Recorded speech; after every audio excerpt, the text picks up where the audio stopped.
তো হ্যালো বন্ধুরা, সবাইকে ওয়েলকাম জানিয়ে এই ছোট্ট ভিডিওটি শুরু করছি। তো এই ভিডিওতে তোমাদেরকে দেখাবো যে ইটাহার থানার দক্ষিণাল গ্রামের ডিপটিকল নামক এলাকায় একটি ছোট্ট শিব মন্দিরে এক বিরাট সর্পের দর্শন পাওয়া যায়। তো সব থেকে আশ্চর্যের ব্যাপার হচ্ছে আজকে শিব চতুর্দশী, আর এই শিব চতুর্দশীর দিনেই এই অলৌকিক ঘটনা। তো এখন তো এলাকার সব লোক বলছে যে এটা স্বয়ং ভোলেনাথের আশীর্বাদ।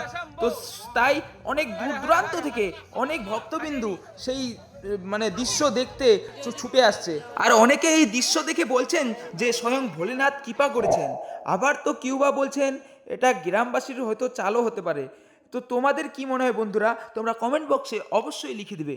কিন্তু আমার মনে হয় বাবা ভোলেনাথের এই মহিমা দেখে অবহেলা করা উচিত নয়। তাই তো দূর দূরান্ত থেকে আসা অনেক ভক্তগণ এই দৃশ্য দেখে প্রণামী হিসেবে দক্ষিণা দান করছেন এবং তারা কামনা করছেন যদি একটু হলেও বাবা ভোলেনাথের কৃপা পাওয়া যায়, আশীর্বাদ পাওয়া যায়। তো তোমরা যারা ভিডিওটা দেখছো তোমরা তো আসতে পারোনি, তাই তোমরা কমেন্ট বক্সে ওম নমঃ শিবায় লিখে যাও। তো শেষ পর্যন্ত রাত্রি হয়ে যাচ্ছে, কিন্তু এত ভক্তের আগমন যে সর্প আর নিজের জায়গা থেকে কোথায় যেতেই পারছে না। আর এদিকে আমাদের মূর্তি স্থাপন আর পুজোর সময় হয়ে যাচ্ছে, আর অনেকে তো আবার ভয় পাচ্ছে পুজো করতে। তো তার জন্য গ্রামের সমস্ত লোক আলোচনা করে শেষ পর্যন্ত গ্রামবাসী ও পুলিশ কর্মীর সহযোগিতায় সর্পটিকে বাইরে ছেড়ে দিয়ে আসা হলো। হর হর মহাদেব, ওম নমঃ শিবায়।